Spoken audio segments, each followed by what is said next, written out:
bolsonarismo e falamos também dos perigos do mercado que estão tentando minar justamente o governo de transição do Lula. Tem essa coluna muito boa aqui da Carta Capital. O fascismo precisa ser isolado, do Milton Rondó, diplomata aposentado, foi secretário socioeconômico do Instituto Ítalo-Latino-Americano e vice-presidente do Comitê Consultivo do Fundo Central de Emergências da ONU e representante alterno do Itamaraty no Instituto CONZEA. Gente, mandem R$2, R$3, R$5 de superchat, só para a gente fechar muito bem a nossa live. Precisamos de R$35 aqui para manter o nosso trabalho aqui no Notícias da Manhã, que é o seu programa de resumo aqui para você não cair nas fake news. Coluna de opinião do Milton é essa daqui: o fascismo precisa ser isolado. Isso para que a coalizão eleita possa governar de maneira mais participativa possível. Olha lá, o fascista e o socorro Forças Armadas. Quem possui a terra, possui o homem. André Rebouças. Um dos maiores desafios do Brasil é a democratização da riqueza e da renda. Não se pode almejar democracia política com tal concentração de renda e de riqueza. As manifestações antidemocráticas que assistimos refletem esse descompasso. Uns poucos empresários são capazes de bloquear estradas, obrigando funcionários a participarem de atos antidemocráticos, alguns deles, francamente, terroristas. É uma coisa muito triste. Leonardo Salamão, Pedro, o que aconteceu que não rolou a live ontem à noite? Meus queridos, o Marcelos, infelizmente, teve que sair do canal. Ele está com outros compromissos, mas a gente vai retomar o programa Tumulto assim que for possível, com um novo apresentador. Eu peço desculpas aí porque eu anunciei na live da manhã e não aconteceu. Uns poucos empresários são capazes de bloquear estradas, obrigando funcionários a participarem de atos antidemocráticos, algum deles francamente terroristas. Vale notar que esses vândalos não estão protestando, quer no sentido etimológico, quer no sentido mais profundo do termo. Em falar e silenciar, Anselm Grum discorre a propósito. Quando pensamos em protesto, imaginamos algo voltado contra alguém, mas na verdade essa palavra significa apresentar-se publicamente como testemunha, afirmar algo em público. Em protesto está contida a palavra testare, que significa ser testemunha, testificar, e o prefixo pro, que pode significar tanto diante quanto para. Fica patente que terror e protestos são antiéticos, de forma alguma podem ser confundidos ou assimilados. Creio, porém, que representem sinais de que não podem ser minimizados. Cabe a rápida constituição de redes as mais amplas possíveis para que o fascismo seja paulatinamente isolado, mas principalmente para que a coalizão eleita possa governar da forma mais participativa possível. Em suma, gente, tem que botar esses golpistas na cadeia. Na cadeia. Eles são sim terroristas, não tem nada a ver com protesto, não é uma reivindicação justa, é um delírio militarista que a gente tem que acompanhar.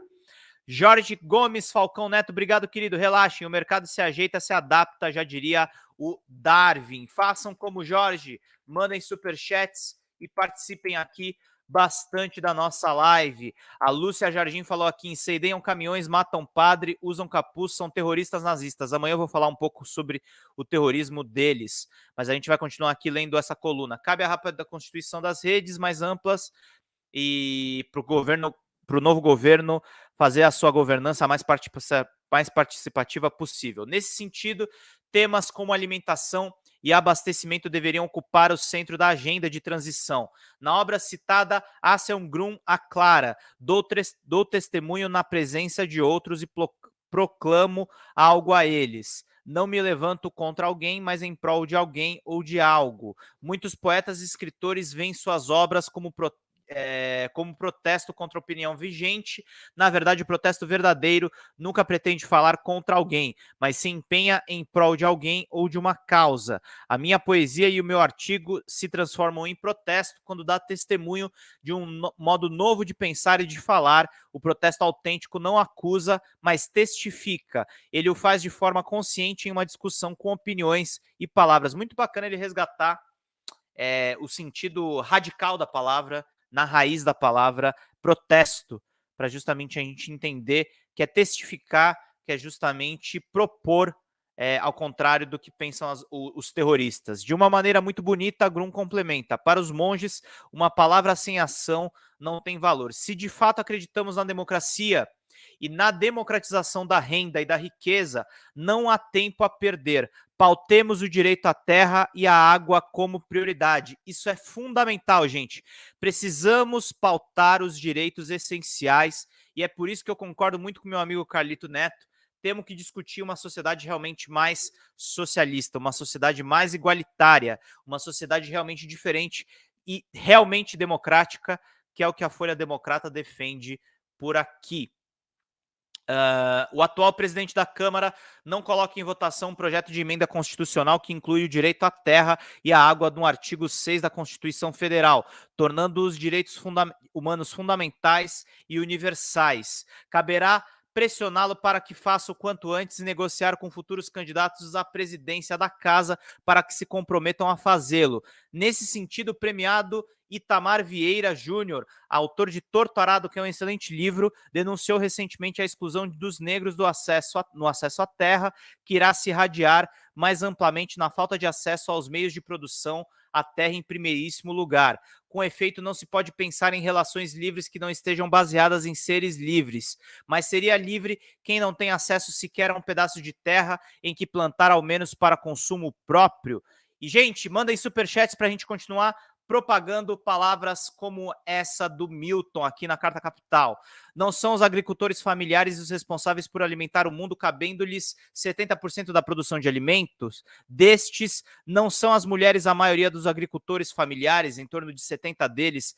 No Brasil, não são as mulheres negras a maioria dos agricultores? São perguntas muito válidas. Como podem opressores e oprimidos manterem diálogo em condições tão desesperadoramente diferentes? Uma resposta oferece-nos Grum: não podemos não comunicar. Esta famosa afirmação do psicólogo austríaco Paul Watzlawick descreve nossa vida como comunicação incessante. Encontramos-nos constantemente em diálogo, falamos mesmo quando nos calamos, expressamos algo com a postura do nosso corpo, interagimos uns com os outros. A língua possibilita o diálogo. Para os filósofos gregos, este representava uma importante fonte de conhecimento. Prezava o diálogo como lugar em que pessoas se encontram e se encorajam mutuamente a conhecer cada vez mais o mistério da existência humana. Em outra obra, O que você pensa sobre religião, Grum se aprofunda nas condições do diálogo. A humildade, em alemão, Demut, é a coragem, em alemão, Mut, de mergulhar na própria humanidade. Hoje, no entanto, precisamos enfatizar que na fé se trata essencialmente de duas coisas: de uma experiência de fé, uma experiência espiritual e uma combinação de experiência e ação.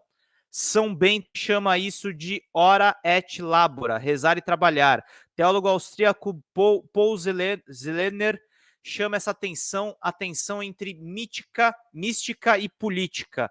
Hoje, no entanto, há o perigo de separar a espiritualidade totalmente da atuação na prática cotidiana. Assim, a espiritualidade se tornaria realmente um narcisismo que gira somente em torno de nós. O autor estadunidense Ken Wilber, nascido em 1949, acusa alguns dos movimentos espirituais de seu país de ficarem sem consequências políticas e sociais.